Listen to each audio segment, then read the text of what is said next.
Growing up in Greensboro, North Carolina, Laura Jensen created lasting memories on her grandparents' retirement farm, a place that remains near and dear to her heart, and a place Laura credits for instilling the work ethic she puts forth day in and day out.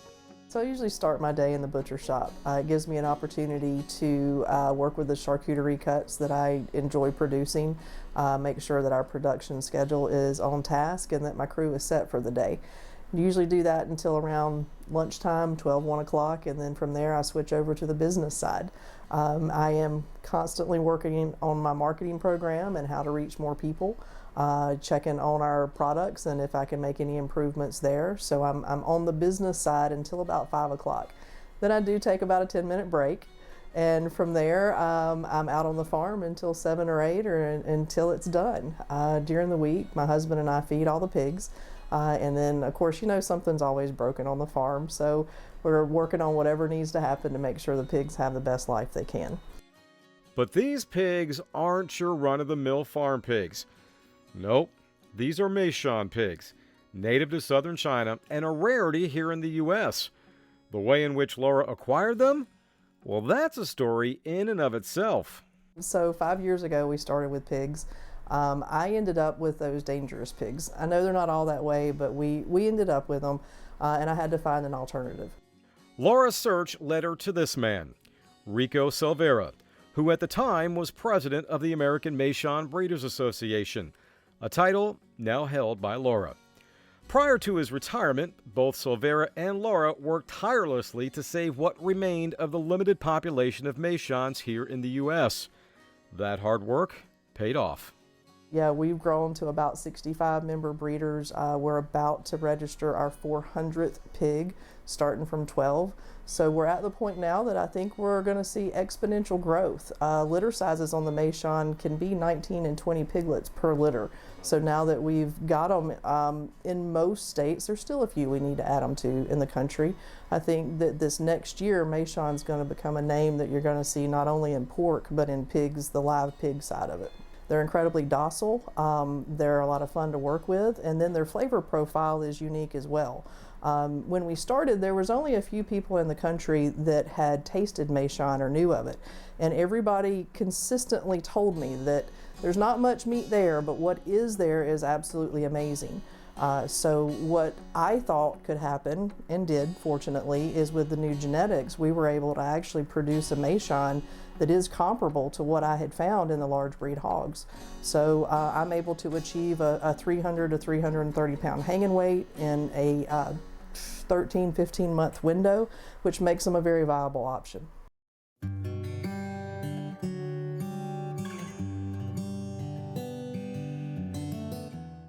And having options is something Laura wants every one of her customers to experience when they step inside Jensen Reserve. From prime cuts of beef to poultry, even specialized foods which cater to people like Laura and her daughter, who themselves needed options after both were diagnosed with psoriatic arthritis. And what that means for us is what we eat dramatically affects our ability to function, because not only does it affect our skin and as far as the psoriasis side of it, but our joints will ache and we'll have major inflammation if we eat poorly. So that was a huge motivating factor for me, because when I would go out to eat or go try to find something to eat, there were hidden ingredients, or it made me feel bad, or something wasn't exactly, you know, what I thought it was. So I essentially took that and created my own products through my store. And fortunately, I think we are on the edge of a new food movement in America. I think there are a lot of us that are tired of what has been happening and what's out there, and we want something clean, new, and fresh, and that's exactly what I do here. So I know that COVID was a very difficult time for a lot of people, and there was a lot of loss, and we lost family and friends as well.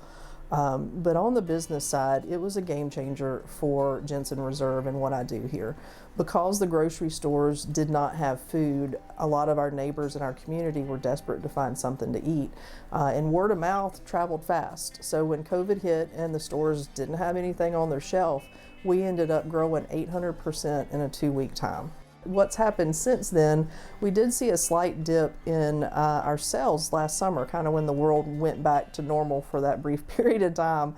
And that's when we found that we could deliver locally through Market Wagon. There's a link on our website for that, and now I can deliver to 19 counties in Georgia, and it's made the difference in keeping us at that level that COVID presented us with. So, from her beloved Meishan Pigs to the increased foot traffic of her store, even Market Wagon, Laura admits she is still somewhat shell-shocked by the incredible growth she's seen in just a short period of time. Which begs the question, what does the future have in store for Laura? So I am going to step back a little bit from the live pig so that I can support other breeders through my store. I think it's probably more important on a national level to make sure that the Meishan has a pathway to get to the public. So you will see the change in the live pig side, but will I slow down? Absolutely not. I'm here. We're going as far as we can go, and we'll see what's next.